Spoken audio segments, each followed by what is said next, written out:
একটি শালী নদী প্রবাহিত হয়েছে শালতোড়া ব্লকের উচ্চভূমি অঞ্চল থেকে গঙ্গাজলঘাটি ব্লকের এই জায়গাতে একটি নতুন রিজার্ভার তৈরি হয়েছে অনেক দিন আগেই, যার নাম হচ্ছে শালী রিজার্ভার স্কিম। এটি সাধারণত ইরিগেশন এবং ওয়াটারওয়েজ ডিপার্টমেন্ট দ্বারা পরিচালিত হয়, যার নাম হচ্ছে গাংদোয়া ড্যাম, যেটা আপনাদের সকলের কাছে পরিচিত। সেই গাংদোয়া ড্যাম আজকে আপনাদেরকে আমরা দেখাবো।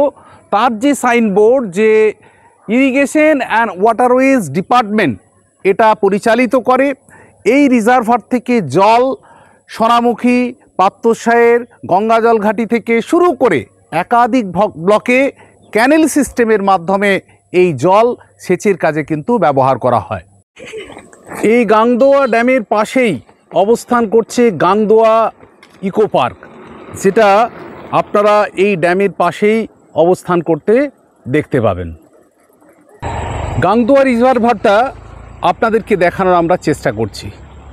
বিস্তীর্ণ এলাকা জুড়ে অবস্থান করছে এই গাংদোয়া জলাধার। সাধারণত শালী নদীর উপরে নির্মিত এই জলাধারের এখন বর্ষার পরেই কিন্তু জল পরিপূর্ণ অবস্থায় রয়েছে। জলাধারের এই যে গেট, এই গেট দিয়ে সাধারণত ক্যানেল রয়েছে, যে ক্যানেলের মাধ্যমে সেচের যাবতীয় জল এখান থেকে প্রবাহিত হয় এবং কৃষিকাজের ক্ষেত্রে ব্যবহার করা হয়। এই বাঁধকে কেন্দ্র করেই পিএইচই ডিপার্টমেন্টের মাধ্যমে বিশুদ্ধ পানীয় জল পৌঁছে দেওয়ার পরিকল্পনা করা হয়েছে, যা এই এলাকার মানুষদের পানীয় জলের ক্ষেত্রে একটা ব্যাপক পরিমাণে সুবিধা কিন্তু প্রদান করে এই গাংদোয়া জলাধার থেকে। এই গাংদোয়া জলাধারের অতিরিক্ত জল এই শালী নদীর উপর দিয়ে কিন্তু প্রবাহিত হয়। তার যে লক গেট, সেই লক গেট আপনাদেরকে আমরা দেখানোর চেষ্টা করছি।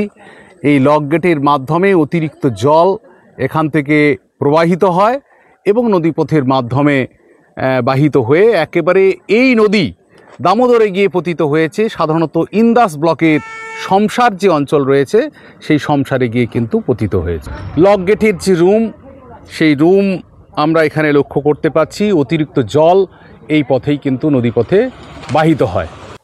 আরেকবার আপনাদেরকে এই বিস্তীর্ণ এলাকা জুড়ে যে ড্যাম, সেটা দেখানোর চেষ্টা করছি। দূরে আপনারা লক্ষ্য করতে পাচ্ছেন শুশুনিয়া পাহাড়, আবছা হলেও দেখা যাচ্ছে শুশুনিয়া পাহাড়। তার সাথে সাথে এই যে ড্যামের যে জলাধারের যে বিস্তৃতি, এবং তার সাথে সাথে পিএইচই ডিপার্টমেন্টের পাইপলাইনের মাধ্যমে জল নিয়ে এলাকার মানুষকে বিশুদ্ধ পানীয় জল প্রদান করা হয়। এবং একটা বিস্তীর্ণ এলাকা এবং ওই পাশেই বনভূমি অবস্থান করছে গাংদোয়া জলাধারকে কেন্দ্র করে।